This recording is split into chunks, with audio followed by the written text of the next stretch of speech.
నువ్వు చూడలేదు, ఇది డైనోసార్. నువ్వు చూడలే ఇప్పటిదాకా. నీకు తెలిసిన చిన్న చిన్నవి. ఇటువంటి భీకరమైనటువంటి ద్వారాన్ని నువ్వు చూడలేదు.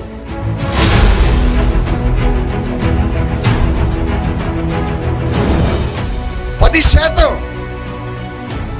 జనాభా దగ్గర 65% వెళ్తుంది ఇవాళ. 65%.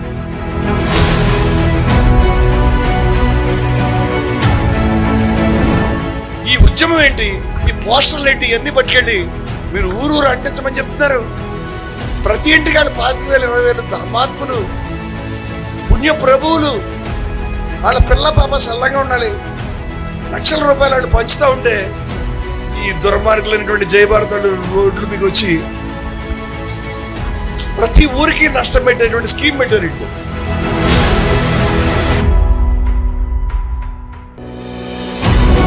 మొట్టమొదట ఆ యొక్క ప్రజలు మాకు అధికారం కావాలి, మాకు రాజకీయ అధికారం కావాలి, ఆర్థిక సాధికారత కావాలి, విద్యాపరమైన సాధికారత కావాలి, సామాజిక సాధికారత గౌరవం కావాలని వాళ్ళు నిర్ణయించుకోవాలి.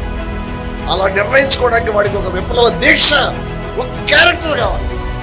అంచేత క్యారెక్టర్ మోస్ట్ ఇంపార్టెంట్. క్యారెక్టర్, మనిషి క్యారెక్టర్ ఉండాలి, శీలం ఉండాలి, మనిషికి ఒక స్ఫూర్తి ఉండాలి.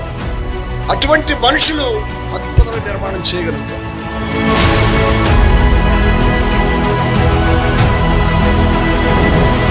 We are doing the fundamental first work. Footing పని చేస్తున్నాం మేము. ఫుట్టింగ్ పని నువ్వు చేయలేదు.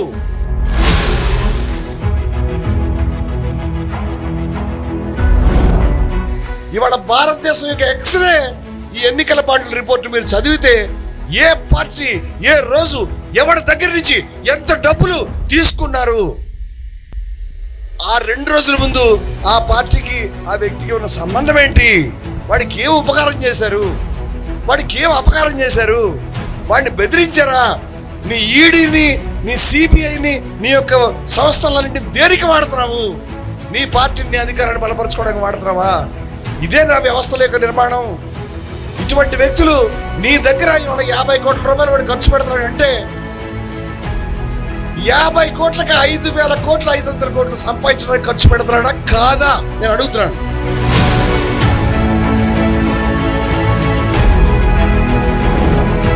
నీకు 50 కోట్లు ఖర్చు పెట్టి ఆ 5 ఏళ్లలో 5,000 కోట్లు సంపాదిస్తున్నటువంటి వ్యక్తి ఏమైంది? 50 కోట్లు నువ్వు అనుకుంటావు, కానీ 5,000 కోట్లు ఎవరివి, ఎక్కడి నుంచి వస్తున్నాయి?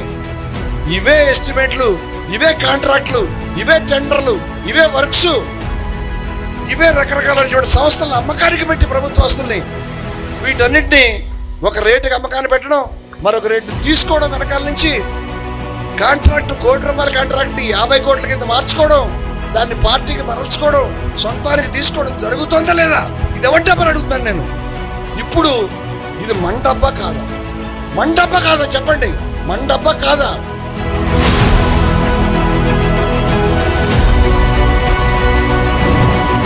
నువ్వు దొంగని తిడతావా, వీడి తాళం ఇచ్చిన ఎలా తిడతావా? ఏమంటారు తాళం ఇచ్చినాడు? సిగ్గు లేదరా, మనిషి కాదా నువ్వు? సత్యావా బతికావని అంటావా లేదా? మేము అదే ఇదే మాట.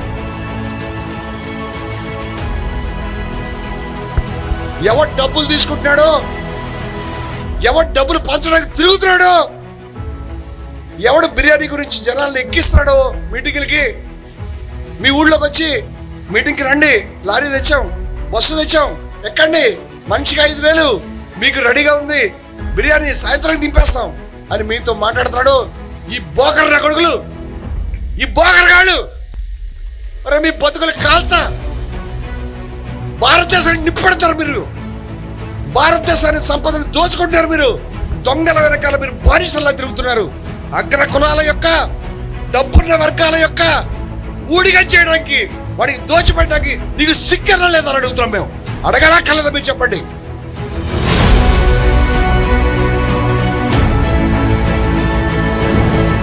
ఎవరు సరిపోదనుకుంటున్నారో రండి, వాళ్ళు జెండా పట్టుకోండి. ఒక మనిషి 1000 మందిని తయారు చేద్దాం రండి. నిజంగా చెప్తున్నా సరిపోదని. దేశాన్ని గురించి, ఈ నెత్తురి గురించి, వాళ్ళ నెత్తురు ఇలా రాసుకుని రండి, ఈ మట్టిని ఇలా టచ్ చేసి రండి. దీని వెనకాల ఎంతమంది రక్తం ఉంది, నీ బిర్యానీలు, నీ బీరు బాటిల్ కాల్చా, నువ్వు సంపాదించబోయే కుర్చీ కాల్చా, నువ్వు కట్టబోయే బిల్డింగు, నువ్వు తాగబోయే మందు, నీ బతుకు, ఇది కూడా బతుకారు ఒకసారి వస్తుంది జీవితం అనేది. కమన్ రా, ఈ దేశం మంది, ఈ జెండా మంది, వాళ్ళు ఇచ్చారు మనకి. 3 బుల్లెట్లకు చచ్చిపోయాడు గాంధీజీ. ఆయన నెత్తురు మీద చెయ్యి పెట్టి మాట్లాడుతున్నాం మేము. We have a mission. Babasaheb Ambedkar రాత్రి పగల బాధపడ్డాడు. జవహర్లాల్ నెహ్రూ దండేశాం, 12 సంవత్సరాలు జైల్లో ఉన్నాడు. గాంధీ గారి భార్య జైల్లో చచ్చిపోయింది. నిన్న భగత్ సింగ్ వర్ధంతి, 23 సంవత్సరాలకు వయసు గురి తీశారు ఆయన్ని. రామ్ ప్రసాద్ బిస్మిల్ చచ్చిపోయాడు. ఎవడి గురించి చచ్చిపోయాడు? నువ్వు పీరు గురించి, బిర్యానీ గురించా? నిన్ను నువ్వు అమ్ముకోవడం గురించా? దేశాన్ని వాళ్ళు దోచుకు తింటా ఉంటే డబ్బులకి అమ్ముకోవడం గురించా? కింది కులాల గురించి పాటుపడడం అంటే, కింది కులాల రాజకీయ సాధికారత గురించి పాటుపడడం అంటే, రాజ్యాధికారాల గురించి పాటుపడడం అంటే, ప్రజల్ని క్యారెక్టర్ ఉన్న మనుషులకి తయారు చేయడం. నేను ఇక్కడ ఉన్నటువంటి యువకులకు చెప్తున్నాను, ఇక్కడ ఉన్నటువంటి యువకులకి సోదరులను నీకు చెప్తున్నాను, నీకు కూడా చెప్తున్నాను. ఒక సభ కాదు, ఒకరోజు జరిగే కార్యక్రమం కాదు, ఒక పోస్టర్ కాదు, ఒక నినాదం కాదు, ఒక జీవితం. ఇది ఒక జీవితం, ఒక జీవితానికి సంబంధించినటువంటి విప్లవ కార్యక్రమం ఇది.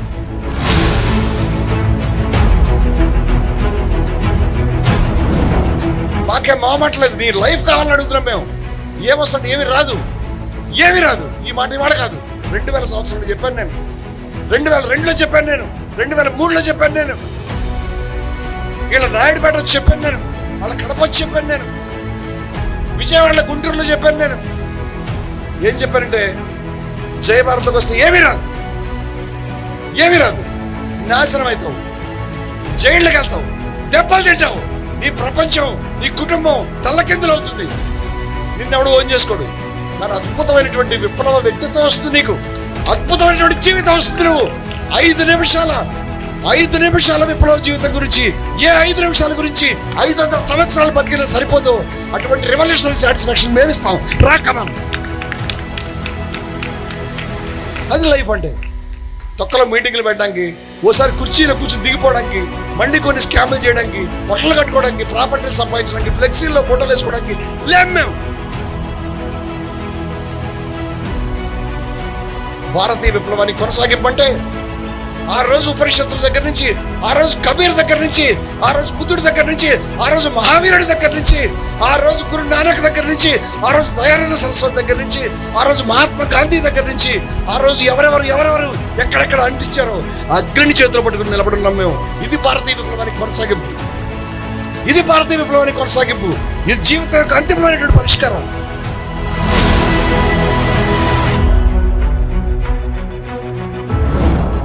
చిన్న బృందం, వాళ్ళ ఆశయానికి నిబద్ధులైతే they can alter the course of history, చరిత్ర గతిని మార్చగలుగుతాడు గాంధీ చెప్పాడు. చిన్న బృందం 10 మంది చాలు. జయభారత్లో మేము 100 మంది ఋషి యోధులను తయారు చేసేటువంటి పని పెట్టుకున్నాం. అది నువ్వు కావచ్చు. అంతకంటే అట్రాక్టివ్ జీవితం అనేది, అంతకంటే అద్భుతమైనటువంటి విప్లవ జీవితం అనేది, అంతకంటే జీవన సాఫల్యం అనేది, అంతకంటే మోక్షం అనేది నువ్వు ఏ పుస్తకాన్ని వెతికినా, ఎక్కడ వెతికినా దొరకదు నీకు. అది అది ఉంది, ఆ రహస్యం. We have that. ఇక్కడ ఉంది. ఎంతసేపు టైం అయిపోయింది. మా అబ్బాయి 10th క్లాస్ పరీక్ష, ఇంటికి వెళ్ళిపోవాలి. తల కొంచెం నొప్పిగా ఉంది, ఆకలేస్తుంది. ఒక్కసారి బతుకుతాం, ఒక్కసారి, వన్స్ ఫర్ ఆల్, ఒకే ఒక్కసారి. ఎలా బతకాలి? పిరికివాడిగానా, బానిసగానా, డబ్బుల గురించా, కుటుంబాల గురించా? నువ్వు నీ కొడుకు గురించి, నీ తండ్రి నీ గురించి, ఆడి బాబు ఆడి గురించి, ఆడి బాబు నీ అబ్బా. వెనక్కి తిరిగి చూస్తే 1000 మంది ఇదే బతుకు. ఇది కూడా బతుకేన కుక్కల వల్ల, నక్కల వల్ల. ఏ మతం చెప్పలే, ఎవడు చెప్పలే. కుటుంబానికి ఒక పరిమితి ఉంది. కుటుంబం ఒక బాధ్యత, ఒక ప్రేమ, అంతే. కుటుంబం ఒక బాధ్యత, ఒక ప్రేమ. అది జీవిత పరమావధి కాదు, విప్లవం జీవిత పరమావధి. జీవన సాఫల్యం జీవిత పరమావధి. మోక్షం జీవన పరమావధి. ఆ మోక్షం అనేది నువ్వు బయట లోపల అగ్ని రగిలిస్తే, ముట్టిస్తే వస్తుంది, మామూలుగా రాదు.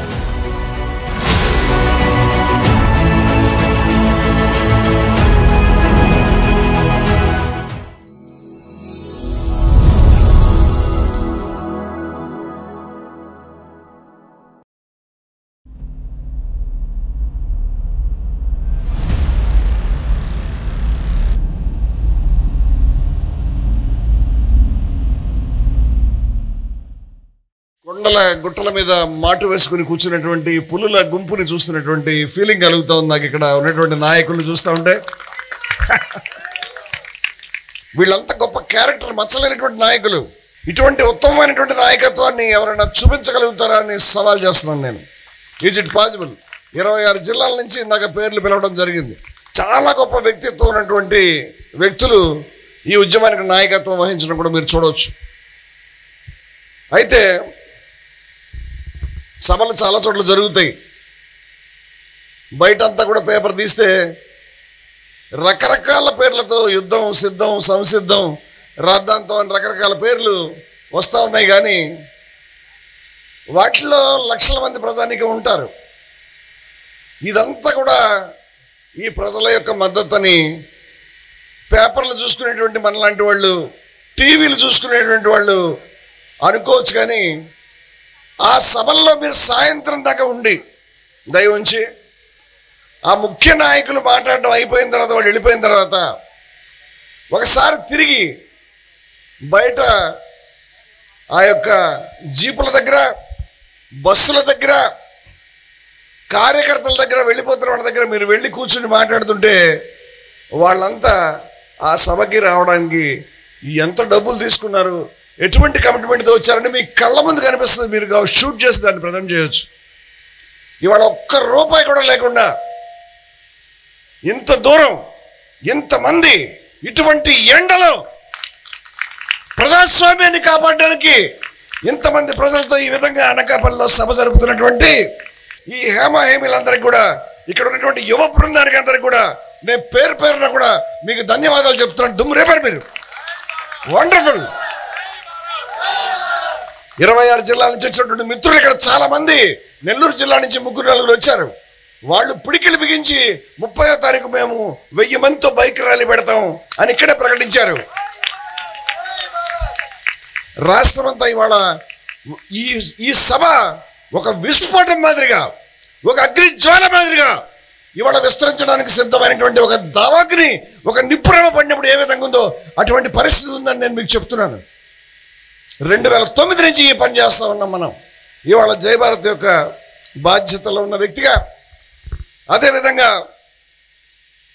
చాలామంది మిత్రులు ఈ ప్రాంతంలో నర్సీపట్నంలో రణబేరు జరిగింది.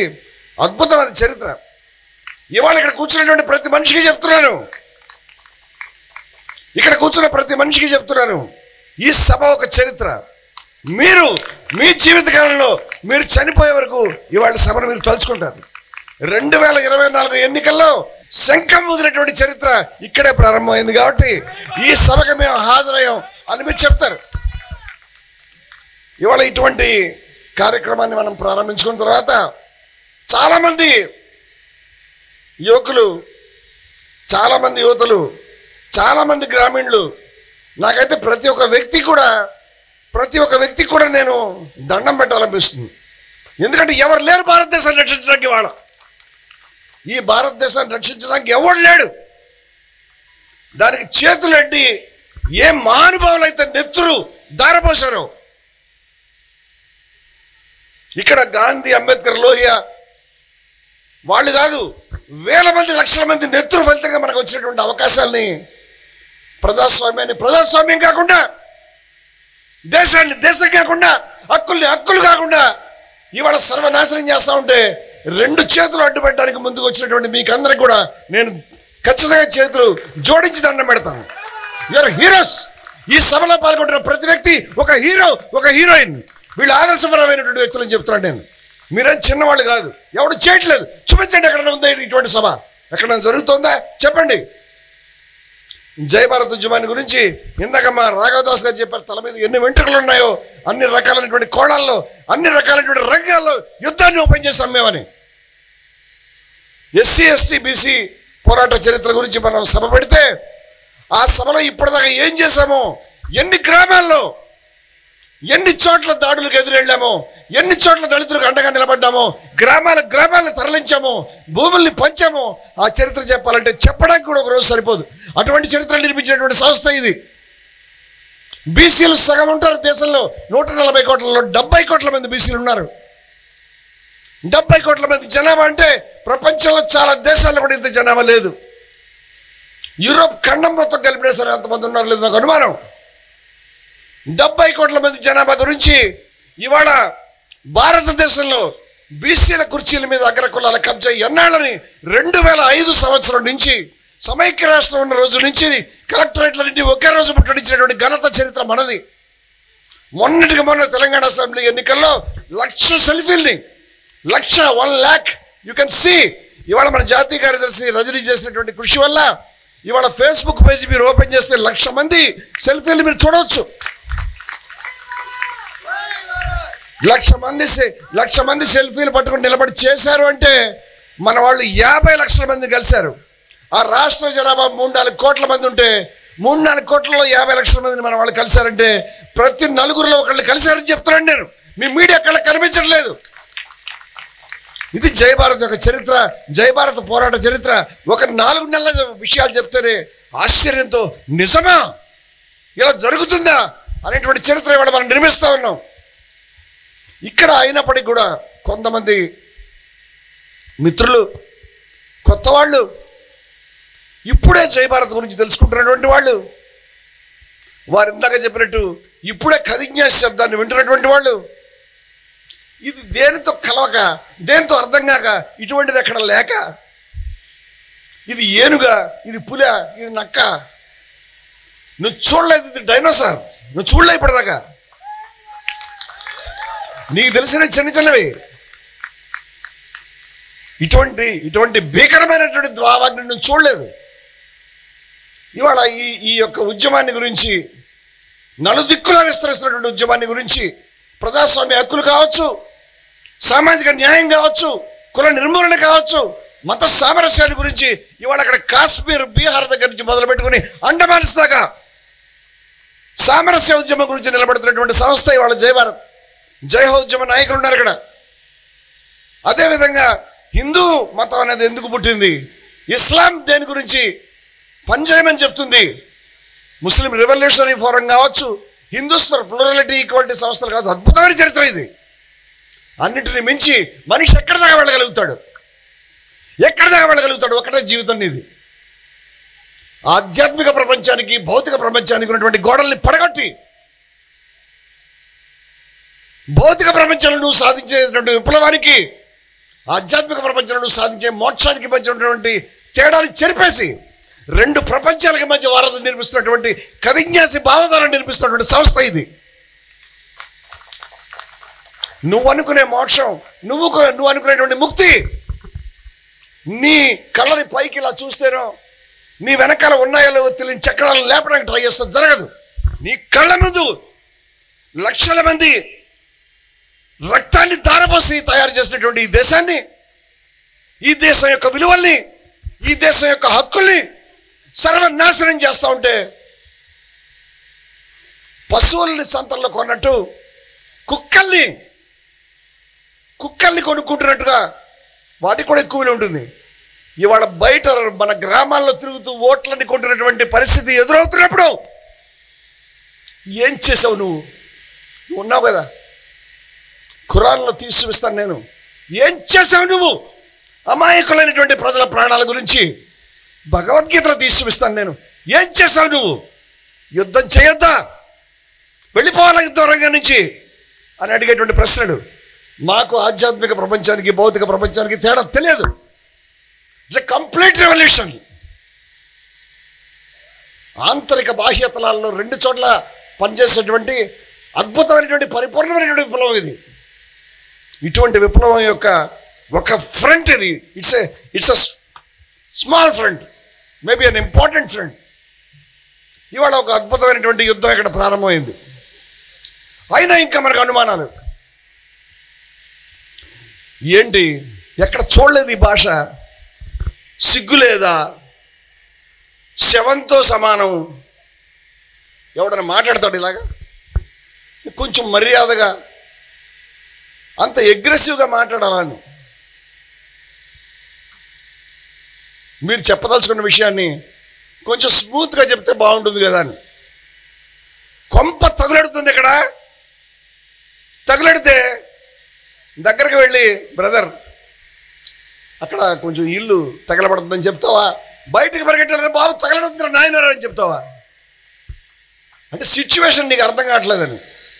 అగ్రెసివ్ భాష మేము ఒక్కళ్ళంగా చాలామంది పెద్దవాళ్ళు చాలాసార్లు మాట్లాడారు. కాళోజీ నారాయణరావు గారు తెలుగు భాష గురించి ఒక మాట రాశాడు ఒకసారి.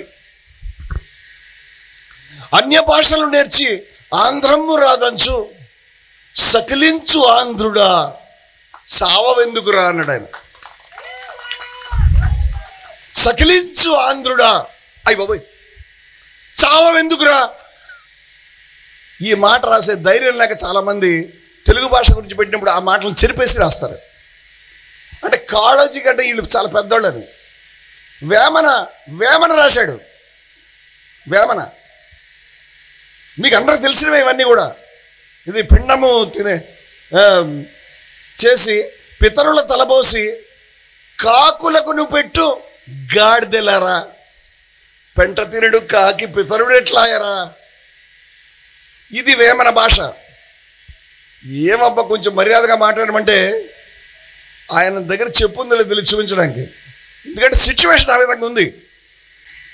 అందుచేత భాష ఇక్కడ ఉన్నటువంటి జబ్బు యొక్క తీవ్రతను బట్టి ఉన్న విషయం మీకు చెప్తున్నాను నేను. ఇవ్వాల్సినటువంటి డోసు ఏ స్థాయిలో ఉంది అనేటువంటి విషయాన్ని మనం చూసుకుని ఇవ్వాలి అని చెప్తున్నాను నేను. మలేరియా వచ్చినటువంటి మనిషికి కొంచెం విసనకర్రతో విసిరితే తగ్గదు. మలేరియా డోస్ అనేటువంటి ట్యాబ్లెట్ ఇవ్వాలి. అది ఈ ట్యాబ్లెట్. మీరంటారు అంత జబ్బు తీవ్రత వచ్చిందని మీకు ఎలా తెలుసు అని. మనమంతా ప్రజాస్వామ్యం అని అంటున్నామా లేదా? ప్రజాస్వామ్యమే కదా. ప్రజాస్వామ్యం అంటే అర్థం ఏమిటి? అంబేద్కర్ మహానుభావుడు, గాంధీ గారు, స్వామి వీళ్ళంతా గొప్ప ఏం మాట్లాడారు, వాళ్ళు ఏం ఆలోచించారు. ఇక్కడ ఏమని రాశారంటే ఈ యొక్క జాతి నిర్మాతల కళలు. జాతి నిర్మాతలు ఎవరు, వాళ్ళ యొక్క కళలు ఏమిటి, ఇవన్నీ మనకు అవసరం లేకుండా పోయినాయి. పేదలకు వెళ్ళా పేదవాడు ఇది నా దేశం అనుకునేటువంటి దేశం గురించి నేను పనిచేస్తాను. గాంధీ గారి పేదల్లోకెల్లా పేదవాడు, పేదల్లోకెల్లా పేదవాడు ఇది నా దేశం అని అనుకునే పరిస్థితి వాడు ఉందా అని అడుగుతున్నాను నేను. అంబేద్కర్ ఒక అద్భుతమైన మాట రాజ్యాంగ ఆమోదం జరుగుతున్న సమయంలో చెప్పాడు. చాలా గొప్ప మాట అది. ఆయన ఏం చెప్పాడంటే, ఇవాళ మనం ఒక వైరుధ్యాల ప్రపంచంలో ప్రవేశిస్తున్నాము. ప్రతి మనిషికి రాజకీయంగా సమానమైనటువంటి ఒక హక్కు వచ్చింది, కానీ ఆర్థికంగా సమానత్వం రాలేదు, సాంఘికంగా సమానత్వం రాలేదు. ఆ రెండు రాకుండా కేవలం ఈ రాజకీయ సమానత్వం కనుక ఉంటే ఏ ప్రజలైతే బాధితులుగా పీడితులుగా ఉన్నారో వాళ్ళు మేము శ్రమించి నిర్మించినటువంటి ఈ భవనం ఏదైతే ఉందో ఈ ఫ్రేము దీన్ని తునాతునకలుగా పేల్చేస్తారు. అంటే అంబేద్కర్ కూడా కొంచెం స్మూత్గా చెప్పడం రాదు, అందువల్ల తునాతునకలుగా పేల్చేస్తారని చెప్పాడు ఆయన. ఈ మాట కొంచెం కష్టంగా ఉంది, ఓపికగా మళ్ళీ అర్థం చేసుకోండి, చాలా ముఖ్యమైన మాట ఇది. అంబేద్కర్ ఏమన్నాడంటే రాజకీయ సమానత్వం అంటే అందరికీ ఈయనకొక ఓటు, నాకో ఓటు, ఈయనకో ఓటు, అందరికీ సమానమైన ఓట్లు ఉన్నాయి. కానీ ఆయనకి బంగళా ఉంది, నా దగ్గర లేదు. ఆయనకి ఫ్యాక్టరీ ఉంది, నా దగ్గర లేదు. అలాగే సాంఘికమైనటువంటి సమానత్వం లేదు. ఆయనకు ఉన్నటువంటి కులానికి ఉన్న గౌరవం మా కులానికి లేదు. సమరసింహారెడ్డి, అర్జున్ రెడ్డి, నరసింహనాయుడు, జస్టిస్ చౌదరి అని సినిమా తీసినట్టుగా మన కులాల గురించి ఎవడు సినిమా తీయడు. సమరసింహ మాల, సమరసింహ డక్కలి, సమరసింహ యానాథ్ అని సినిమా చూస్తే మనం కూడా వెళ్ళాం. గౌరవం లేదు మనకి. We have no respect. మనం ఆమోదించాం ఈ విషయాలను. ఇది ఆయన చెప్పిన వైరుధ్యం. ఆయన ఏం చెప్పాడంటే అంబేద్కరు, దీన్ని పరిష్కారం చేయకపోతే, అంటే సాంఘిక సమానత్వం తీసుకురాకపోతే, ఆర్థిక సమానత్వం తీసుకురాకపోతే ఇది కూడా మొత్తం ఈ ఫ్రేమ్ ఏదైతే అది మొత్తం పేలిపోతుంది అన్నాడు. ఈ మాట మన ప్రజలు పట్టించుకోలేదు, కానీ ఎవరైతే దీన్ని కబ్జా పెడదాం అనుకున్నారో బాగా అర్థం చేసుకున్నారు. చాలా డేంజర్ మాట చెప్పాడినా, నిజమే కదా. ఈ సమానత్వం ఇచ్చి ఆ రెండు ఇవ్వకపోతే ప్రమాదం కదా అని చెప్పి సమానత్వం మనం ఏదో రకంగా సాధించాలి. అని ఉన్న రాజకీయ సమానత్వం కూడా లాగేసుకున్నారు మన దగ్గర నుంచి. జరిగింది అది. అంచేత నేను అడుగుతున్న ప్రశ్న ఏంటంటే, ఈ దేశంలో ఉన్నటువంటి ప్రతి వ్యక్తి పేదల్లోకెల్లా గాంధీ గారి భాషలో పేదల్లోకెల్లా పేదవాడు మన ప్రతినిధిగా నేను కాగలుగుతాను, నేను పోటీ చేసి నెగ్గుతాననే ఆలోచన సాహసం చేయగలడా అని అడుగుతున్నాను నేను. చేయగలడని ఎవరంటారు, చేయలేడని ఎవరంటారు? చేయగలడంటే ఎందుకు చేయగలడు, చేయలేడంటే ఎందుకు చేయలేడు? ఇందాక మా అధ్యక్షుడు బలరామకృష్ణ గారు చెప్పాడు, ఇవాళ ఎంత డబ్బులు ఖర్చు అవుతున్నాయనే విషయాన్ని చెప్పాడు. ఏ రాజకీయ పార్టీకైనా మనం పోయి నేను ప్రజలకు సేవ చేసుకుందామంటే కాకులకు అందరికీ నాయకుడు అనేటువంటి వ్యక్తి కాకై ఉండాలి. ఇంటర్మీడియట్లో ఎంపీసీ సెక్షన్లో విద్యార్థులకు ప్రతినిధి అయినటువంటి ఎంపీసీ చదువుకుంటూ ఉండాలి, అంతే కదా. మనం సింహాలకి నాయకుడు సింహం అయి ఉండాలి. నువ్వు అమెరికా వాడు అయి ఉండాలి. కానీ మన పేదలు ఈ భారతదేశంలో చాలా పేదలు కింద కొలుస్తున్నారు. దీనికి నాయకత్వం వహించడానికి పేదలకి, కింది కులస్తులకి హక్కు అధికారం ఉన్నాయా అని అడుగుతున్నాడు నేను. మీరు ఆలోచించండి ఈ ప్రశ్నకి. లేదు అంటే చాలా ప్రమాదం. ఇవాళ మనం ఏదైనా రాజకీయ పార్టీ దగ్గరికి పోయి మాకు టికెట్ కావాలంటే ఖచ్చితంగా ఇస్తాం. ఆయన చెప్పాడు ఇందాక, ఎంత ఖర్చు పెట్టగలవు అడుగుతాడు లేదా? 10 కోట్లు ఎలా కనిపిస్తుంది? ఏమన్నా విలేజ్ వార్డు అనుకున్నావా? ఎమ్మెల్యే సీటుకి 10 కోట్లతో ఏం చేస్తావు? అంచేత 50 కోట్లు ఉండాలి, 100 కోట్లు ఉండాలి. అది సరిపోదు. దాంతోపాటు ఈ టికెట్ నీకు ఇస్తున్నందుకు పార్టీ కూడా 10 కోట్ల రూపాయల ఫండ్ ఇవ్వాలని అడుగుతారా లేదా? అలా అడుగుతున్నట్టుగా మనకు అందరికి తెలుసా విషయం. ఆయన డబ్బు ఉంటేనే ఆయన పోటీ చేయగలడు. మరి భారతదేశం డబ్బు ఎవరి దగ్గర ఉంది? ఇవాళ మనకి ఎక్కడి నుంచి అని గతం నుంచి ఇప్పటి నుంచి కూడా అనేకమైనటువంటి రిపోర్ట్స్ ఉన్నాయి. భారతదేశంలో ఉన్నటువంటి మొత్తం సంపదలో మొన్నే వచ్చింది ఒక రిపోర్టు, 57% జాతీయ ఆదాయం, 57% జాతీయ ఆదాయం కేవలం 10% జనానికి మాత్రమే చెందినది. 140 కోట్లలో కేవలం 14 కోట్ల మంది దగ్గర 57-60% డబ్బులు ఉన్నాయి. వాళ్ళలో 1% మంది దగ్గర 1%, ఓన్లీ 1% వాళ్ళ దగ్గర 22% దేశం యొక్క ప్రాపర్టీస్ ఉన్నాయి. 22% ఆదాయం వేరు, ఆస్తులు వేరు. ఈ దేశపు ఆస్తుల్లో వెల్త్ అంటాం ఇంగ్లీష్లో, సంపద. ఈ దేశపు సంపద 10% జనాభా దగ్గర 65% వెళ్తుంది. వాళ్ళ 65%. ఇప్పుడు వాళ్ళు చెప్పడమే మనం తెలుసుకోవాల్సిన అడుగుదాం. చాలా విషయాలు మీరు కూడా స్టడీ చేయొచ్చు. మీ ఊరిలో వెళ్ళండి, ఇక్కడ కాలేజీలన్నీ ఎవరివి? ఎంతమంది డక్కల దగ్గర కాలేజీ యజమానులుగా ఉన్నారు? ఎంతమంది మాదిగలు ఉన్నారు? ఎంతమంది మంగళోళ్ళు ఉన్నారు? ఎంతమంది చాకలోళ్ళు ఉన్నారు? ఇక్కడ మన రామకృష్ణ ఉన్నాడు. రామకృష్ణుడి షెడ్యూల్డ్ కులాల్లో 60 కులాలు ఉంటాయి.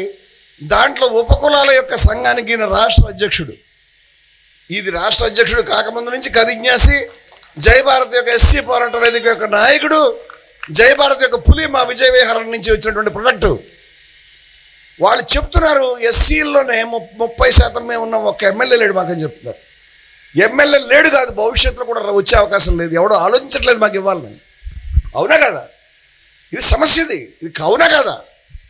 అందుచేత ఇవాళ మొత్తం మనం ఏం చేస్తున్నామంటే, ఈ దేశంలో ఉన్నటువంటి వెల్త్ అంతా 65% వెల్త్ 10% మంది దగ్గర ఎందుకు వెళ్తుంది?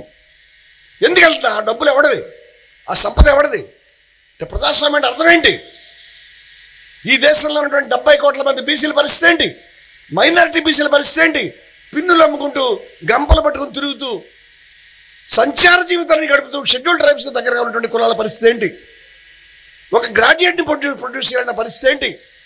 ఎక్కడో కొండల్లో ఉంటూ నానా బాధలు పడుతూ ఫారెస్ట్ డిపార్ట్మెంట్ చేతిలో మరొకటి చేతిలో చిన్న జ్వరానికి, చలి జ్వరానికి ఇలాగా పిట్టలు చచ్చిపోయినట్టుగా చచ్చిపోతున్నటువంటి, చిన్న మలేరియా చచ్చిపోతున్నటువంటి గిరిజనుల పరిస్థితి ఏంటి? హాస్టళ్ల పరిస్థితి ఏంటి? ఇళ్ల పరిస్థితి ఏంటి? మంచినీళ్ళు లేవు, వాటి పరిస్థితి ఏంటి? ఆహారం లేదు పరిస్థితి ఏంటి? పౌష్టికాహారం లేదు, దీని పరిస్థితి ఏంటి? ఇవన్నీ సమస్యలు మాకు. ఇప్పుడు ఈ సమస్యలన్నీ ఉంటే ఈ సమస్యల్ని పరిష్కరించుకోవడానికి ఈ దేశము అత్యంత గొప్పదైనటువంటి జాతీయోద్యమం వేల మందిని త్యాగం చేసి రామ్ ప్రసాద్ బిస్మిల్ కావచ్చు, అశ్వకుల్లా ఖాన్ కావచ్చు, భగత్ సింగ్ కావచ్చు, గాంధీజీ కావచ్చు, మహాదేవ్ దేశాయ్ కావచ్చు, సర్దార్ వల్లభాయ్ పటేల్ కావచ్చు, ఎంతమంది పేరు చెప్పాలి? ఎందరో మహనీయులు త్యాగం చేసిన తర్వాత ఈ దేశానికి స్వాతంత్రం వచ్చి ఒక రాజ్యాంగ రచనా సభ పెట్టుకుని ఒక రాజ్యాంగాన్ని తయారు చేసుకుని కొన్ని హక్కులు ఇచ్చిన తర్వాత ఈ హక్కులని చూసి అవన్నీ కొంతమంది జేబులో పెట్టుకున్నారు. ఇవాళ మీరు ఎన్నుకున్నటువంటి ఎమ్మెల్యే ఆయన 50 కోట్లు ఖర్చు పెడితే మాకేంటి? ఈ స్టిక్కర్ 5 రూపాయలకు అమ్ముతున్నారని చెప్పారు. వారు వచ్చి ఓ స్టిక్కర్ కొనుక్కున్నారు. స్టిక్కర్ కొనుక్కుంటే లాభం ఏంటి అంటే నాకు తెలియదు లాభం, కానీ స్టిక్కర్ కొనుక్కుంటే నష్టం ఏంటంటే నాకు తెలిసి ఇంటికి 25-30 వేల నష్టం ఉంది నా అంచనా, ఇంకెక్కువ కూడా ఉంది. ఆ ఇంట్లో 5 ఓట్లు, 5 5లు 25,000, 5 10లు 50,000. నిన్న ఒక ఆయన ఏం చెప్పాడంటే, ఒక నాయకుడు నన్ను ఓడించడానికి ఓటుకి ₹1,00,000 ఖర్చు పెడుతున్నారు అన్నది. మరి చూడబోతే ఇదంటే ఇంటిగా పిఠాపురంలో కనుక అంటిస్తే మరి ఏమైనా 5 లక్షలు 10 లక్షల లాస్ ఏమో కూడా తెలియదు. మీరు 5 రూపాయలకి అమ్మేస్తున్నారు. ఇంత లాస్ తెచ్చేది ఇది. ఇంత లాసు జనానికి తెస్తున్నారంటే ఇంత లాసు. ఈ ఉద్యమం ఏంటి, ఈ పోస్టర్లు ఏంటి, ఇవన్నీ పట్టుకెళ్ళి మీరు ఊరు అంటించమని చెప్తున్నారు. ప్రతి ఇంటికి వాళ్ళు 25,000 20,000 ధర్మాత్ములు, పుణ్య ప్రభువులు, వాళ్ళ పిల్ల పాప సల్లంగా ఉండాలి.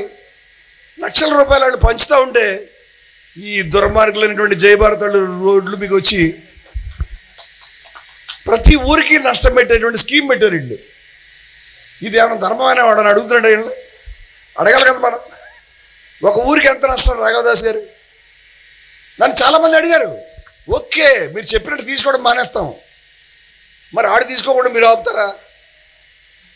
ఓకే, తీసుకోవడం మానేస్తామని. ఈ యుద్ధాన్ని చేయడానికి ఎవరికి దమ్ము లేదు. ఇంకొంతమంది వచ్చి ఇవన్నీ కాదండి, రాజ్యాధికారం సంపాదించాలి, మీరు పార్టీ పెట్టాలి. 26 జిల్లాల నుంచి ఉన్నారు. ఆయన అధ్యక్షుడిని చేయాలి, ముఖ్యమంత్రిని చేయాలి.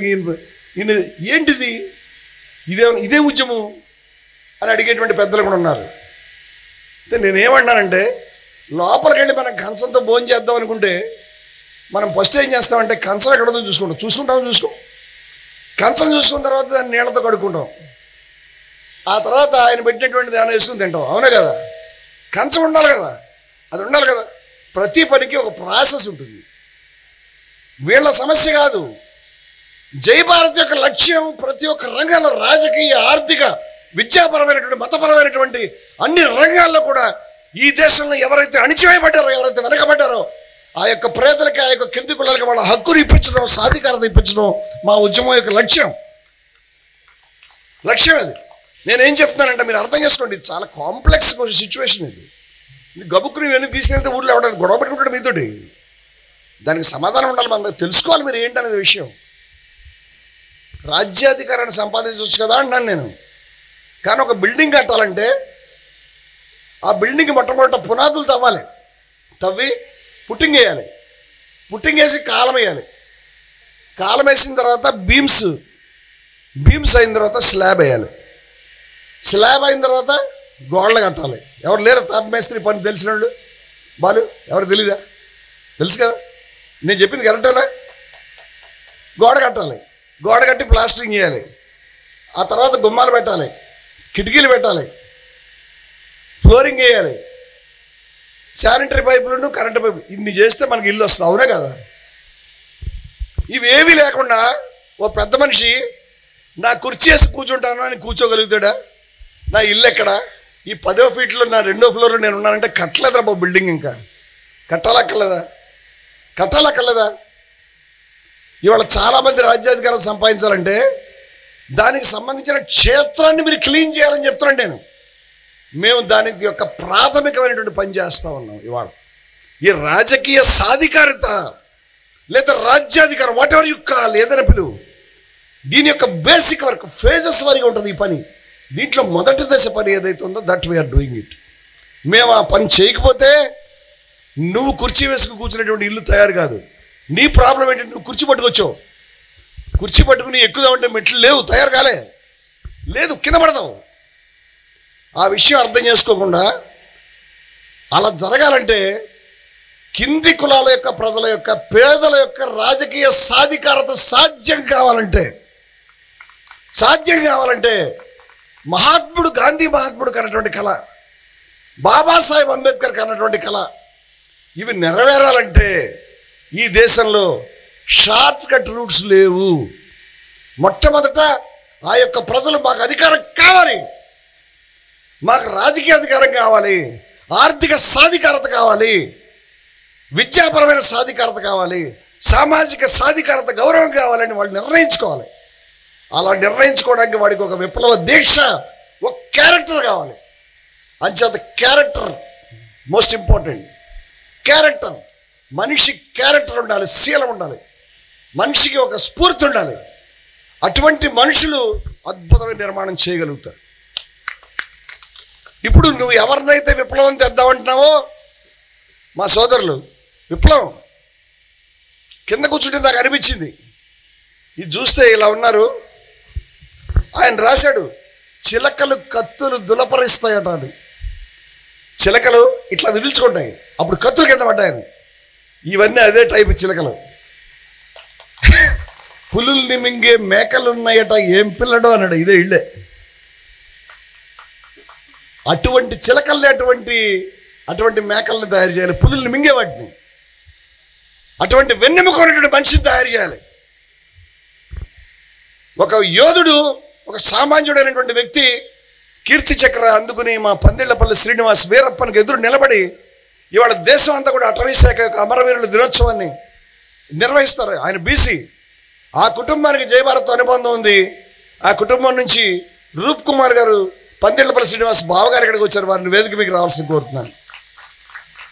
సామాన్యుడు ఎంత చరిత్ర సృష్టిస్తాడు, అదన్నీ ఉదాహరణలు ఇవన్నీ కూడా వారు రమ్మని కోరుతున్నాను నేను, దయవుంచండి. నేనేమంటున్నానంటే we are doing the fundamental first work. Footing పని చేస్తున్నాం మేము. ఫుట్టింగ్ పని నువ్వు చేయలేదు. కమ్యూనిస్ట్ పార్టీలు, ఎమ్మెల్యే పార్టీలను క్షమించండి పేరు తీసినందుకు. మీరు పీడిత ప్రజలకు తరఫున పనిచేస్తున్నాం, పీడిత ప్రజలకు ఏదో హక్కులు సాధిస్తామని చెప్తున్నారు కదా. ఆ పీడిత ప్రజలకి క్యారెక్టర్ ఉండాలక్కర్లేదా? ఆ పీడిత ప్రజలకి ధైర్యం ఉండాలక్కర్లేదా? ఆ పీడిత ప్రజలు పులుల్లా ఉండాలా, మేకల్లా ఉండాలా? మీరు చెప్పండి. అటువంటి పులుల్ని నువ్వు తయారు చేసావా? కమ్యూనిస్ట్ పార్టీల నాయకులు పీడిత ప్రజల గురించి పనిచేస్తామని చెప్పేటువంటి వాళ్ళు డబ్బులు ఎవరిచ్చినా తీసుకోండి, ఓటు మనకు మాత్రం ఏంటి అన్నారా లేదా? కింది కులాలకు అధికారం సాధిస్తామని మేము కింది కులాల పార్టీ చెప్తున్నటువంటి వాళ్ళు ఈ కార్యక్రమం తీసుకోవాలి. ఈ కార్యక్రమం తీసి ప్రిపేర్ చేయాలి. భారత జాతీయోద్యమానికి ప్రిపేర్ చేసినటువంటి వ్యక్తి ఎవరో తెలుసా మీకు? నా దృష్టిలో స్వామి వివేకానందుడు. స్వామి వివేకానందుడు స్వాతంత్ర పోరాటం చేయలేదు, జైలుకి పోలేదు, బ్రిటిష్ వాళ్ళకి వ్యతిరేకంగా మాట్లాడలేదు. ఆశ్చర్యపోతారు మీరు. కానీ నేనేమంటానంటే ఆయన లేకపోతే స్వాతంత్ర పోరాటం సాధ్యం కాదు. ఎందుకంటే మన స్వాతంత్రం కావాలంటే ధైర్యం కావాలి కదా, ధైర్యం కావాలి కదా, అడగాలి కదా. మనం ఉమ్మేస్తే ఆ ఉమ్ములో కొట్టుకుపోతారు బ్రిటిష్ వాళ్ళు. వాళ్ళంతా కలిపి 30,000 మంది ఉన్నారని ఎవడో చెప్పారు. నారాయణ గురు అడిగాడు, నిజమే. కానీ ఆయన చూస్తే ఉమ్మేయడానికి ధైర్యం ఉండాలి కదా. ఆయన చూస్తే గొంతు తడారిపోద్ది, ఆయన చూస్తే గసగసలు ఆడుతుంటాడు, వీడే ఉమ్మేస్తాడు అని. అందువల్ల ఎన్ని కోట్ల మంది ఉన్నారనేది ఇంపార్టెంట్ కాదు, నీలో దమ్ము ఉంది అనేది ఇంపార్టెంట్. ఆ దమ్ముని జనరేషన్ సృష్టించాలి. విజయ విహారం ఏ రోజు పాఠకులను పట్టించుకోలేదు. అంచేత జయభారత్ కూడా ప్రజలను అంత పట్టించుకోదు. అంచేత ప్రజల్ని నిలదీయడానికి కూడా జయభారత్ వెనకాడే సంస్థ ఏమి కాదు. మా లాంగ్వేజ్, మా గ్రామర్ పూర్తిగా డిఫరెంట్. నేనేం చెప్తానంటే కింది కులాల ప్రజల్ని, పీడిత ప్రజల్ని, పేదల్ని మీరు ఆత్మగౌరవంతో నింపండి, వాళ్ళకి నేర్పండి ధైర్యాన్ని, వాళ్ళని సాయుధం చేయండి.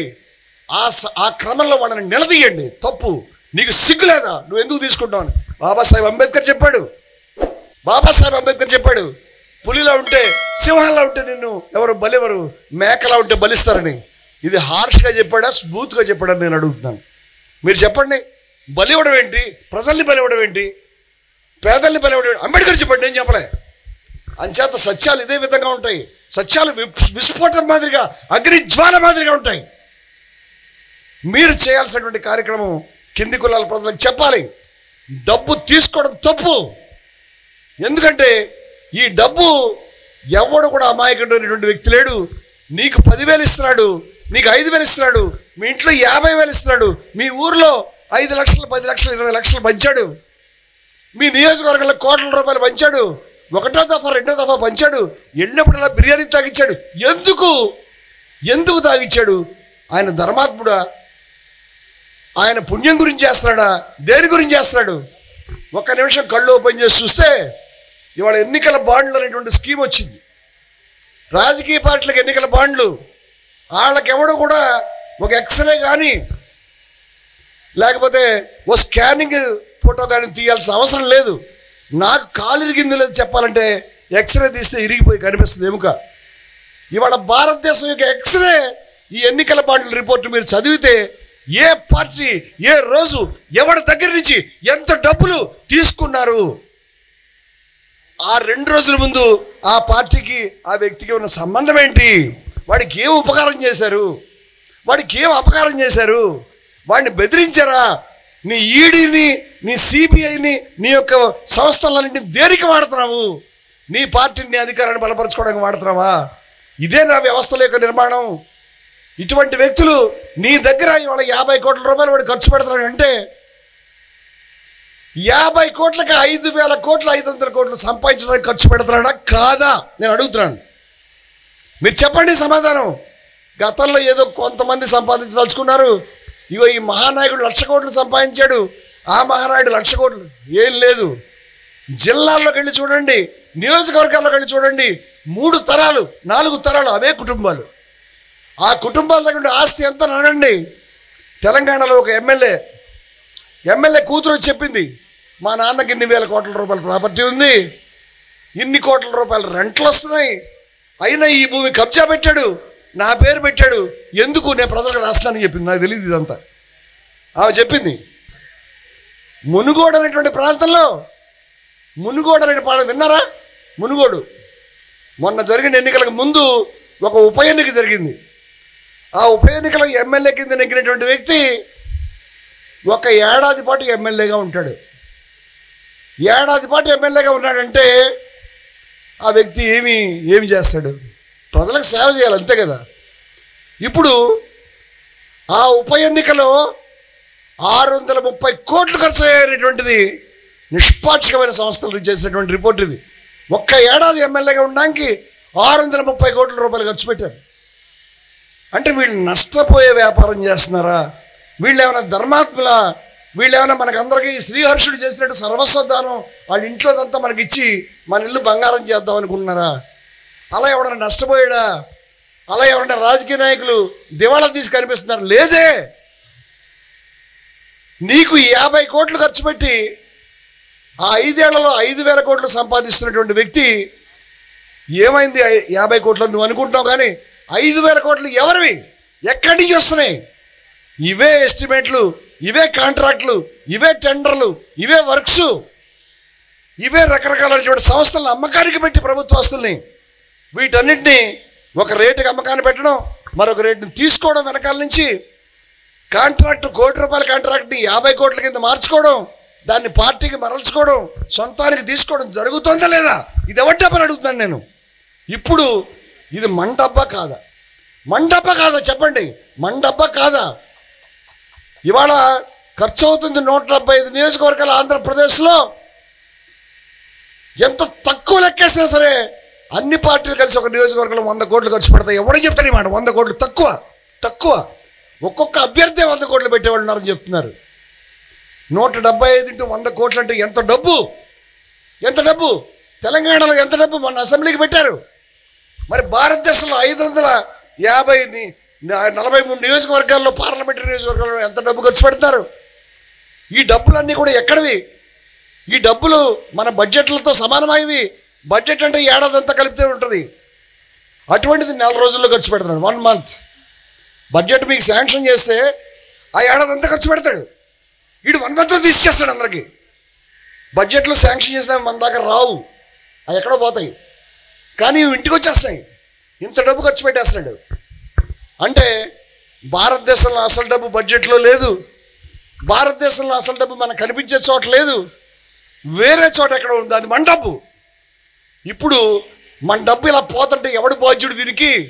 ఇన్ని వేల కోట్లు ఎవడు దొప్పిస్తున్నాడు? ఎక్కడికి పోతుంది డబ్బు? మీ ఇంట్లో మీరు కూర్చుంటారు, ఈ ఇంట్లో సోఫా ఉండాలి, ఈ ఇంట్లో ఇక్కడ ఇనపెట్టి ఉండాలి, ఈ ఇంట్లో ఇక్కడ కుర్చీ ఉండాలి, ఈ ఇంట్లో టీవీ ఉండాలి. మీ తమ్ముడు, మీ నాన్న, లేకపోతే మీ బాబు ఎవరో ఒకడు అరుగు మీ కూర్చుని లారీ తెచ్చుకో, ఇవన్నీ ఖాళీ చేయి, ఒక్క మందు బాటిల్ ఒక 50 రూపాయలు ఇవ్వని అన్నాడు అనుకో. ఓ మందు బాటిల్ ఓ 1000 రూపాయలు ఇవ్వ నాకు, ఇదిగో లోపలికి తాళం చెవి ఇదిగో అని ఇచ్చాడు అనుకో. వాడు ఖాళీ చేస్తాడు. నువ్వు వచ్చాడు ఏమంటావు? చాలామంది అని అడుగుతారు, రాజకీయ నాయకులు తిట్టాలి కదా అని. నువ్వు దొంగని తిడతావా, వీడు తాళం ఇచ్చిన ఎదవని తిడతావా? ఏమంటావు? తాళం ఇచ్చినాడు సిగ్గు లేదరా, మనిషి కాదా నువ్వు? సచ్చావా బతికావా అని అంటావా లేదా? మేము అదే అన్నాం. ఇదే మాట. ఎవడు డబ్బులు తీసుకుంటున్నాడో, ఎవడు డబ్బులు పంచడానికి తిరుగుతున్నాడో, ఎవడు బిర్యానీ గురించి జనాలను ఎక్కిస్తున్నాడో మీటింగులకి, మీ ఊళ్ళోకి వచ్చి మీటింగ్కి రండి, లారీ తెచ్చాం, బస్సు తెచ్చాం, ఎక్కండి, మనిషికి 5000 మీకు రెడీగా ఉంది, బిర్యానీ సాయంత్రం దింపేస్తాం అని మీతో మాట్లాడుతున్నాడు. ఈ బోకర్ నా కొడుకులు, ఈ బోకరగాళ్ళు, మరి మీ బతుకులు కాల్చా భారతదేశాన్ని నిప్పెడతారు మీరు.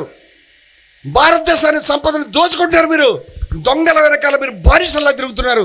అగ్ర కులాల యొక్క, డబ్బున్న వర్గాల యొక్క ఊడిగా చేయడానికి, వాడికి దోచిపెట్టడానికి నీకు సిగ్గన లేదని అడుగుతున్నాం మేము. అడగనక్కర్లేదా మీరు చెప్పండి.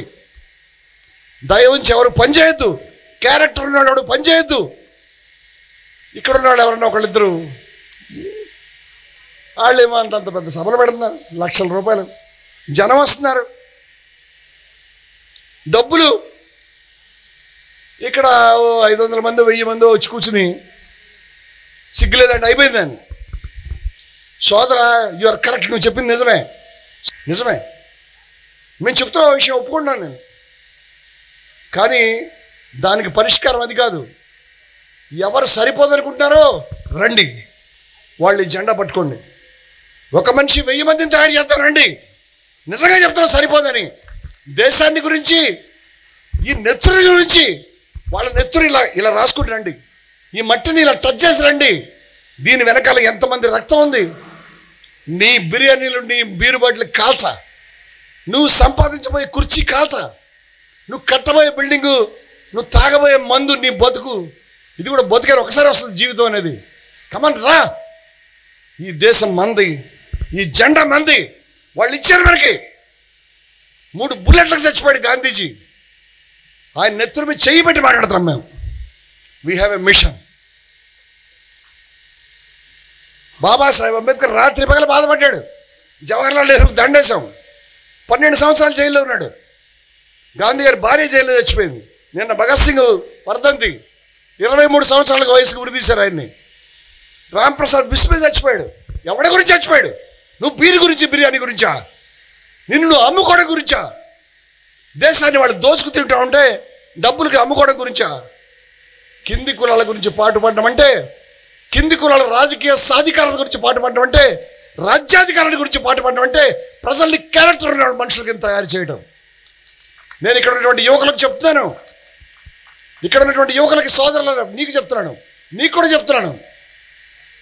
ఒక సభ కాదు, ఒకరోజు జరిగే కార్యక్రమం కాదు, ఒక పోస్టర్ కాదు, ఒక నినాదం కాదు, ఒక జీవితం. ఇది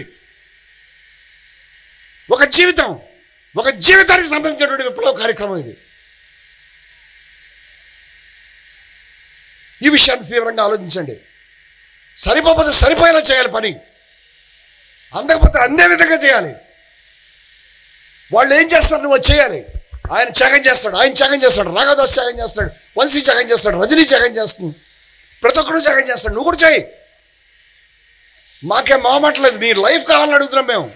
ఏమొస్తుంది? ఏమి రాదు, ఏమి రాదు. ఈ మాట ఇవాళ కాదు, 2000 సంవత్సరాలు చెప్పాను నేను, 2002లో చెప్పాను నేను, 2003లో చెప్పాను నేను, వీళ్ళ నాయుడుపేట వచ్చి చెప్పాను నేను, వాళ్ళ కడప వచ్చి చెప్పాను నేను, విజయవాడలో గుంటూరులో చెప్పాను నేను.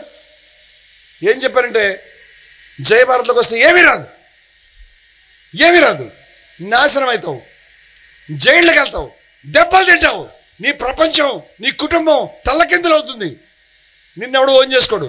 కానీ అద్భుతమైనటువంటి విప్లవ వ్యక్తిత్వం వస్తుంది నీకు, అద్భుతమైనటువంటి జీవితం వస్తుంది. నువ్వు 5 నిమిషాల విప్లవ జీవితం గురించి, ఏ 5 నిమిషాల గురించి 500 సంవత్సరాలు బతికినా సరిపోదు. అటువంటి రెవల్యూషనరీ సాటిస్ఫాక్షన్ మేమిస్తాం. రా కమాన్, అది లైఫ్ అంటే. తొక్కలో మీటింగ్లు పెట్టడానికి, ఓసారి కుర్చీలో కూర్చొని దిగిపోవడానికి, మళ్ళీ కొన్ని స్కాములు చేయడానికి, హోటళ్ళు కట్టుకోవడానికి, ప్రాపర్టీలు సంపాదించడానికి, ఫ్లెక్సీల్లో ఫోటోలు వేసుకోవడానికి లేం మేము. భారతీయ విప్లవాన్ని కొనసాగింపంటే ఆ రోజు ఉపనిషత్తుల దగ్గర నుంచి, ఆ రోజు కబీర్ దగ్గర నుంచి, ఆ రోజు బుద్ధుడి దగ్గర నుంచి, ఆ రోజు మహావీరుడి దగ్గర నుంచి, ఆ రోజు గురు నానక్ దగ్గర నుంచి, ఆ రోజు దయానంద సరస్వతి దగ్గర నుంచి, ఆ రోజు మహాత్మా గాంధీ దగ్గర నుంచి, ఆ రోజు ఎవరెవరు ఎక్కడెక్కడ అంటించారో అగ్ని చేతిలో పట్టుకుని నిలబడున్నాం మేము. ఇది భారతీయ విప్లవానికి కొనసాగింపు, ఇది భారతీయ విప్లవానికి కొనసాగింపు, ఇది జీవితం యొక్క అంతిమమైనటువంటి పరిష్కారం. డోంట్ వేస్ట్ యువర్ టైం పిచ్చి నినాదాల వెనకాల తిరిగి పిచ్చి ఆలోచనలు చేసుకుంటూ ఎన్నికల్లో డబ్బులు ఖర్చు పెట్టడం అంతా మానేసేయాలి. ఆ డబ్బులు ప్రభుత్వం ఇవ్వాలి. అసలు ఎవడేం ఖర్చు పెట్టకూడదు. నాకు అర్థం కావట్లేదు ఈ స్లోగన్స్ ఏంటో. వాడు 50 కోట్లు ఖర్చు పెడుతున్నాడు కానీ 50,000 రూపాయలకి లెక్క చూపిస్తాడు. తెలుసా మీకు? ఎంపీ ఎన్నికల్లో లిమిట్ అంతా తెలుసా? 25,000, 30,000, 50,000. మొన్నటిదాకా 25,000 అయితే 25,000కే చూపించాడు. 50,000కి 50,000 చూపిస్తాడు. 1,00,000 రూపాయలు పెడితే 1,00,000 రూపాయలు చూపిస్తాడు. ఖర్చు పెట్టదండి. అబ్బాయి నేనేం ఖర్చు పెట్టలేదండి అని చెప్తాడు. మీ ఊరిలో పంచుతున్న డబ్బులు, మీకు తాగిస్తున్నటువంటి డబ్బులు లెక్కల్లోకి వస్తున్నాయా? ఏం మాట్లాడతాను మీరు? ఏం మాట్లాడతాను అడుగుతున్నాను నేను. ఇటువంటి నాయకులకి, ఇటువంటి పార్టీలకి, ఇటువంటి క్యారెక్టర్లెస్ ప్రపంచానికి కబీర్ చెప్పాడు, మొదట మా ఇంటికి నిప్పెట్టుకున్నాను, తర్వాత మా ఊళ్ళో నన్ను అనుసరించే ప్రతి ఒక్కరి ఇంటికి నిప్పెడతాను. నువ్వు అదే పని చేయాలి. 10 మంది ఉంటే ప్రపంచాన్ని మారుస్తాను వివేకానంద చెప్పాడు. చిన్న బృందం వాళ్ళు ఆశయానికి నిబద్ధులైతే they can alter the course of history, చరిత్ర గతిని మార్చగలుగుతారని గాంధీ చెప్పాడు. చిన్న బృందం 10 మంది చాలు. జయభారత్లో మేము 100 మంది ఋషి యోధులను తయారు చేసేటువంటి పని పెట్టుకున్నాం. అది నువ్వు కావచ్చు. అంతకంటే అట్రాక్టివ్ జీవితం అనేది, అంతకంటే అద్భుతమైనటువంటి విప్లవ జీవితం అనేది, అంతకంటే జీవన సాఫల్యం అనేది, అంతకంటే మోక్షం అనేది నువ్వు ఏ పుస్తకాన్ని వెతికినా, ఎక్కడ వెతికినా దొరకదు నీకు. అది ఉంది, ఆ రహస్యం ఉంది. We have that. ఇక్కడ ఉంది. ఎంతసేపు టైం అయిపోయింది. మా అబ్బాయి 10th క్లాస్ పరీక్షలు, ఇంటికి వెళ్ళిపోవాలి. తల కొంచెం నొప్పిగా ఉంది, ఆకలేస్తుంది. ఒక్కసారి బతుకుతాం, ఒక్కసారి, వన్స్ ఫర్ ఆల్, ఒకే ఒకసారి. ఎలా బతకాలి? పిరికివాడిగానా, బానిసగానా, డబ్బుల గురించా, కుటుంబాల గురించా, నువ్వు నీ కొడుకు గురించి, నీ తండ్రి నీ గురించి, ఆడి బాబు ఆడి గురించి, ఆడి బాబు నీ అబ్బా, వెనక్కి తిరిగి చూస్తే 1000 మంది ఇదే బతుకు. ఇది కూడా బతుకేన కుక్కల వల్ల, నక్కల వల్ల. ఏ మతం చెప్పలే, ఎవడు చెప్పలే. కుటుంబానికి ఒక పరిమితి ఉంది. కుటుంబం ఒక బాధ్యత, ఒక ప్రేమ, అంతే. కుటుంబం ఒక బాధ్యత, ఒక ప్రేమ. అది జీవిత పరమావధి కాదు, విప్లవం జీవిత పరమావధి. జీవన సాఫల్యం జీవిత పరమావధి. మోక్షం జీవన పరమావధి. ఆ మోక్షం అనేది నువ్వు బయట లోపల అగ్ని రగిలిస్తే, ముట్టిస్తే వస్తుంది. అది మామూలుగా రాదు. అటువంటి ఒక మ్యాచ్ బాక్స్, అటువంటి ఒక ఎక్స్ప్లోజివ్ మెటీరియల్ ఇవాళ ఇక్కడ ఈయన ఇలాగా తాడుకి ఇలా అంటించాడు. అది వెళుతూ ఉంది, చివరికి పేలుతుంది అది. ఈ కార్యక్రమం ఎక్కడ దాకా జరగాలంటే, ఇదిగో మీ ఊరంతా నువ్వు నష్టపరచగలిగినప్పుడు, ఇది నువ్వు ఒక్కడ కొనుక్కుంటే సరిపోదు. ఇది ఒక ఊరిలో, ఒక గ్రామంలో సవాలుగా తీసుకుని ప్రతి ఇంటికి వెళ్ళి మాట్లాడి 5 రూపాయలు అమ్మగలిగితే ఆ ఊరిని ఆ గ్రామాన్ని, ఆ మండలాన్ని నువ్వు ఈ ధనస్వామ్యం నుంచి విముక్తి చేశావు. ఈ ప్రజాస్వామ్యాన్ని అక్కడ బతికించావు. జాతి నిర్మాతలు కళ్ళ కన్నటువంటి దాన్ని ఆ వీధిలో బతికించావు. దాన్ని రాష్ట్రానికి తీసుకెళ్ళాలి, జిల్లాలకు తీసుకెళ్ళాలి. మేము 7 రాష్ట్రాలకు వెళ్ళాము. ఈ గొంతును బలోపేతం చేయమని, మీకు చేతనైనటువంటి సమస్తాన్ని అర్పించమని చెప్తున్నాను నేను. ఇది చిన్న వర్క్ కాదు. ఇది ఇవాళ మేము ప్రయాణం ఛార్జీలు ఇచ్చి ఉంటే, ప్రయాణం ఛార్జీలు మేము ఇవ్వగలిగి ఉంటే, ప్రయాణం ఛార్జీలు 20 లక్షల మందిని తేగలిగేవాళ్ళు ఇక్కడ. నేను చెప్తున్నాను, నేను అటువంటి నినాదం ఉంది నీ దగ్గర. 20 లక్షల మంది నేను ఛాలెంజ్ చేస్తున్నాను. నేను ఛాలెంజ్, డబ్బులు ఇవ్వమని చెప్పట్లే మీటింగ్లకి. నిరుపేదలు, వాడి దగ్గర ₹1 లేదు, వాడి సమస్యల్లో ఉన్నాడు. నీకు అనకాపల్లి వచ్చి రావడానికి అవసరమైనటువంటి 3-4 వేల రూపాయలు పెట్టుకోడు. ఎవరినైనా పెట్టుకోమనంటే ఒక నిజమైనటువంటి కారణం గురించి 20 లక్షల మందితో సభ జరపగలిగినటువంటి శక్తి ఉన్నటువంటి నినాదం, శక్తి ఉన్నటువంటి సంస్థ, శక్తి ఉన్నటువంటి మనుషులు వీళ్ళు. అంచేత ఆ 20 లక్షల మందిని మేము ముక్కలుగా అక్కడ 10,000, అక్కడ 3,000, అక్కడ 1000, అక్కడ 50, అక్కడ 100 అలా అంటిస్తాం. మొత్తం అంతా కూడా గెరిల్లా పోరాటం చేస్తాం.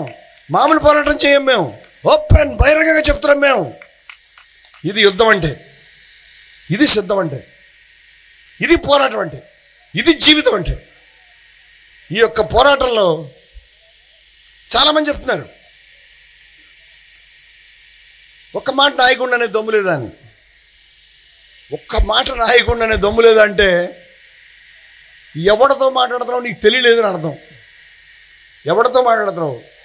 వాళ్ళు జిల్లా పేరు పెట్టారు. ఈ బురిడి బాబా దేవుడు ఎలా అయ్యాడని 5 సంవత్సరాలు యుద్ధం చేసి మేము జైళ్ళకి వెళ్ళాము, కేసులు పెట్టించుకున్నాం, దెబ్బలు తిన్నాం. IMGB కుంభకోణం 1,500 కోట్ల రూపాయల కుంభకోణాన్ని గురించి వారం రోజుల క్రితం తెలంగాణ హైకోర్టు మాట్లాడింది. ఇంత దారుణమా? 4 రోజుల క్రితం ఒకటి చేత కంపెనీ పెట్టించి క్యాబినెట్ మొత్తం సమావేశమై వాడికి మొత్తం అక్కడ పెట్టేసి ఇస్తారా? వాడు డమ్మి, ఈయనే తీసుకుంటాడు మళ్ళీ ఆ డబ్బులని. 1,500 కోట్ల రూపాయల కుంభకోణం విజయ విహారం తెచ్చింది. ముక్కు కోసి మాట్లాడింది. ఒక్కొక్క నాయకుడిని, ఒక్కొక్క క్యాబినెట్ని, ఇళ్ల స్థలాల గురించి కానీ, పదవుల గురించి కానీ విజయ విహారం ఒక విస్ఫోటం. మీ పార్టీలు, మీ సంస్థలు ఎవరికి లేని దమ్ము మాకుంది. కానీ వాళ్ళు మేము నాయకుడి గురించి మాట్లాడటం లేదు. నాయకుడి గురించి మాట్లాడటం లేదు. ఎందుకంటే ఏట్లో దూకి సావండి మీ నాయకులంతా కూడా. ఈ శనిది వీళ్ళ గురించి మాట్లాడట్లేదు, ప్రజల గురించి మాట్లాడుతున్నాం. కోట్ల మంది ప్రజల గురించి, మా ప్రజల గురించి, మా ఎస్సీల గురించి, మా బీసీల గురించి, మా పేదల గురించి, మా సంచార జాతుల గురించి, మా గిరిజనుల గురించి, గ్రాడ్యుయేట్ కూడా చదువుకోలేకుండా ఉన్నటువంటి వాళ్ళ గురించి, ఆరోగ్య సౌకర్యాలు లేనటువంటి వాళ్ళ గురించి, జీవన సౌకర్యాలు లేనటువంటి వాళ్ళ గురించి మాట్లాడుతున్నాం మేము. వాళ్ళ పట్ల మా శ్రద్ధ ఉంది. There are people. వాళ్ళు చెడిపోకుండా చూసుకుంటాం. మీ పిల్లోడిని నువ్వు ఏ విధంగా అయితే ఒక క్యారెక్టర్ ఉన్నాడు కింద ఒక గొప్ప ప్రయోజకుడిగా తీర్చిదిద్దుతున్నావు, మా ప్రజల గురించి మేము అంతే శ్రద్ధతో మాట్లాడుతున్నాం, ఆలోచిస్తూ ఉన్నాం. ఖలీల్ జిబ్రాన్ ఒక కథ చెప్తాను. ఒక చిన్న కథ. ఒక కథ. ఒక రాజుగారు ఆయన రాజ్యానికి ఓ పిచ్చోడో, ఓ మాంత్రికుడో, ఓ మునీశ్వరుడో ఎవడో ఒక ఆయన వచ్చాడు. ఆయనకి రాజుగారి మీద, ఈ రాజ్యం మీద కోపం వచ్చింది. అందుకని ఆయన ఒక మంత్రించినటువంటి బూడిద, విభూది తీసుకుని ఆ ఊరిలో ఒక బావి ఉంది. ఇప్పుడు బోర్లు నల్లాలు ఇప్పుడు వచ్చినా, ఇప్పుడు లేవు కదా. ఓ బావి ఉంది. ఈ బావిలో ఈ పౌడర్ వేసాడు. వేసి ఏం చెప్పాడంటే, ఈ నీళ్లు ఎవరైతే తాగుతారో వాళ్ళు పిచ్చోళ్ళు అయిపోతారని చెప్పాడు. ఏం చెప్పాడు? ఈ నీళ్ళు ఎవడ తాగుతాడో వాళ్ళు పిచ్చోళ్ళు అయిపోతారు. కానీ ఆ ఊరిలో ఇంకో బావి లేదు, ఆ రాజ్యంలో. ఆ ప్రజలందరూ ఈ బావిలో నీళ్ళే తాగాలి, వేరే దారి లేదు. తాగబోతే చచ్చిపోతారు. అది పరిస్థితి. కానీ రాజుగారి కోటలో వేరే బావి ఉంది. రాజుగారి కోటలో వేరే బావి ఉంది. ఆయన అక్కడ నీళ్ళే తాగుతాడు. ప్రజలందరూ ఆ రాజ్యంలో కొంతకాలానికి ఒక టాక్, ఒక పుకారు వచ్చిందన్నమాట జనంలో. మాటలు ఎవరంటే, మన రాజుగారు ఇంత మెంటల్గాడు ఉన్నాడు, ఈ మెంటల్గాడి దగ్గర మనం ఉండడం ఏంటి, వీడి రాజ్యంలో మనం ఉండడం ఏంటి అసలు, వీడు పిచ్చోడు అని. రాజుగారికి సుమారుగా సమాచారం తెలిసిపోయింది. ఇలా అనుకుంటాను మన ఇమేజ్ అంతా డ్యామేజ్ అయిపోయిందని. ఆయన అందరినీ రమ్మని చెప్పాడు. ఆయన ప్రజలందరినీ కూర్చోబెట్టి వాళ్ళందరూ అనుకుంటారు ఈ పిచ్చోడు అనుకుంటారు. మంత్రి గారిని పిలిచాడు. మంత్రి గారికి ఒక లోటా ఇచ్చాడు. మంత్రి గారు కూడా రాజుగారి బావిలో నీళ్లు తాగుతున్నాడు. ఈ లోటా ఇచ్చి ఆ ఊరి మధ్యలో ఒక బావి ఉంది కదా, ఆ నీళ్లు పట్టరా అని చెప్పాడు. మంత్రి గారు పట్టుకొచ్చిన తర్వాత నువ్వు తాగవా అన్నాడు. వాడు తాగాడు. నాకు కూడా ఏంటి ఈయన కూడా ఇచ్చాడు. ఈయన కూడా తాగాడు. సో అందరూ తాగారు. అప్పటి నుంచి ఆ రాజ్యం సుఖంగా ఉందంట. అది రాశాడు. అర్థమైందా? అప్పటి నుంచి ఆ రాజ్యం సుఖశాంతులతో ఉంది. ఎందుకంటే పిచ్చోడే రాజుగారి సరిపోతాడు. రాజుగారు తెలుసా విషయం, ఆడి బుర్రంటే పనికిరాడు. అంచేత మనం అవినీతి పరుల దొంగలమైతే మన నాయకుడు దొంగే ఉండాలి. మనం క్యారెక్టర్ లేనటువంటి మనుషులమైతే మన నాయకుడు క్యారెక్టర్ లేకుండానే ఉండాలి. మనకి సిగ్గు లజ్జ లేకపోతే మనకి లజ్జ లేని వాడిని ఎన్నుకోవాలి. అంచేత సమస్య ఇక్కడ ఉంది నాయనలారా. అందుకని పిచ్చోళ్ళు కావద్దు. వాళ్ళని మార్చుకుందాం, కానీ మనం మారిపోతే లాభం లేదు. ఇవాళ ఊళ్ళలో అందరికీ కరప్షన్ కామన్. వీడు పిచ్చోడు, వీడు 1000 రూపాయలు తీసుకున్నాడు కదా, అందుకని వాడు 5000 కోట్లు తీసుకున్నాడంటే అదేదో సచిన్ టెండూల్కర్ ఏదో డబుల్ సెంచరీ చేసినంత సంతోషంతో వింటాడు. కానీ మన డబ్బు పోయిందని బాధ లేదు వీడికి. 3000 కోట్ల రూపాయలు కొమ్ముకోవడం అంటే 3000 కోట్ల రూపాయలు ఏమన్నా మావాడు బాగానే చేశాడని లోపల ఎక్కడ ఉంది. ఏం బిల్డింగ్ కట్టాడు, ప్రతి సిటీలో కడతాడు, ఏమనుకుంటున్నాం అని. పూర్వం బానిసలు అక్కడ కూర్చున్నటువంటి దేశముఖుల గురించి, జమీందారుల గురించి, వాళ్ళ కోట్ల గురించి, దొరగారికి ఎటువంటి కోట, ఎటువంటి మంచం అని అనుకునేవారు. మన బతుకులు అలాగే ఉన్నాయి. మనం కూడా వాళ్ళ గురించి అలాగే అనుకుంటున్నాం. ఈ పిచ్చితనం అనేది తగ్గించుకోవాలి. అందుచేత మేము హార్ష్గా మాట్లాడుతున్నాం. ఖలీల్ జిబ్రాన్ మాట్లాడినట్టు, వేమన మాట్లాడినట్టు, కాళోజీ మాట్లాడినట్టు, మాస్టర్ ఎవరి పేరు చెప్పారు, వారు ఎవరో మాట్లాడినట్టు, ఖాన్ అబ్దుల్ గఫార్ గారు అన్నట్టు మీకు సిగ్గులేదా అని ప్రజల్ని. ఖాన్ అబ్దుల్ గఫార్ ఖాన్ అన్నట్టు, సింహం అన్నట్టు ఖాన్ అబ్దుల్ గఫార్ గారు ఒక కథ చెప్పాడు. ఒకసారంట ఓ పులిపిల్ల తప్పిపోయింది చిన్నప్పుడే. ఆ పులిపిల్ల గొర్రెలతో పాటు కలిసిపోయింది. గొర్రెలతో పాటు పెరుగుతుంది. ఒకరోజు ఈ పులి ఆ గొర్రెల మీద దాడి చేసింది చంపుదామని. అన్నీ పడిపోయినాయి. ఈ పులి కూడా పడిపోయింది. ఈ పులిపిల్ల కూడా పారిపోయింది. ఆశ్చర్యపోయింది, ఏదో పులిపిల్ల కనిపిస్తుంది, ఇది పారిపోయింది ఏంటని. దాని దగ్గరికి వెళ్ళి దాన్ని మెడల్ని కరిచి దాన్ని నది దగ్గరికి తీసుకొచ్చి, ఓసి దరిద్ర పొగమా, నువ్వు గొర్రెవి కాదు, నువ్వు పులిలా గర్జించు, మేకలాగా గొర్రెలాగా బతకని చెప్పింది. ఈ కథ మా మహానుభావుడు గఫార్ ఖాన్ చెప్పాడు.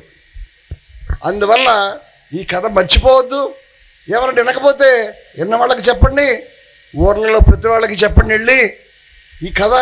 ఏమనంటే, ఒరే నాయనా, నువ్వు పులివి, గొర్రెవి కాదు, నువ్వు యజమానివి, నువ్వు వేస్తున్నావు ఓటు, అందువల్ల వాడు వస్తున్నాడు. నువ్వు వాడిని చూసి భయపడకు, నువ్వు వాడికి అమ్ముకోకు, నీ బతుకంతా కూడా ఇంత దరిద్రంగా తగలేసుకోగలిగినటువంటి విషయాన్ని మనం చెప్పాలి. ప్రజల్ని నిద్ర లేపాలి. బానిసల నుంచి యోధుల్ని తయారు చేయాలి. మేకల నుంచి పులుల్ని తయారు చేయాలి. ఇది ఉద్యమం యొక్క అంతరార్థం. ప్రజల్ని సాయుధుల్ని, వ్యక్తిత్వ పరంగా సాయుధుల్ని చేసేటువంటిది, ఆత్మవిశ్వాసం పరంగా సాయుధుల్ని చేసేటువంటి అద్భుతమైన కార్యక్రమం ఇవాళ భారతదేశంలో ఈ జరుగుతున్న కార్యక్రమం. 1 మంత్లో దుమ్ము రేపాలి. ఆంధ్రప్రదేశ్ దమ్ముంది. ఆంధ్రప్రదేశ్కి ప్రతి జిల్లాలో కూడా మన వాళ్ళు ఉన్నారు. ప్రతి చోట ఈ కార్యక్రమాన్ని మనం తీసుకెళ్ళగలుగుతాం. మీకు చేవంటే మీరు ఎన్ని పోస్టర్లు అందించారు నేను అడగను. ఎన్ని చోట్ల డబ్బుల్ని ఆపారు అది చెప్పండి. మీరు ఎన్ని చోట్ల డబ్బుల్ని రాకుండా మీరు విముక్తి చేశారు. మీ గ్రామాన్ని, మీ జిల్లాని మీరు తిరగండి, ఇంటింటికి తిరగండి, చెప్పండి ఇది పద్ధతి కాదు, ఇది పద్ధతి, కమాన్. అటువంటి ప్రజలు వచ్చిన తర్వాత రాజ్యాధికారం గురించి మీరు పార్టీ పెట్టక్కర్లేదు, వాడే పెట్టుకుంటాడు. రాజ్యాధికారం గురించి మీరు చెప్పగలరు, వాడు యజమాని అవుతాడు. ఇది మందిది, వాడు వెళ్ళి కూర్చుంటాడు. వాడికి గుర్తు చేయండి, వాడిని పులించేయండి. ఇది మన యొక్క కార్యక్రమం. Thank you very much. జై భారత్.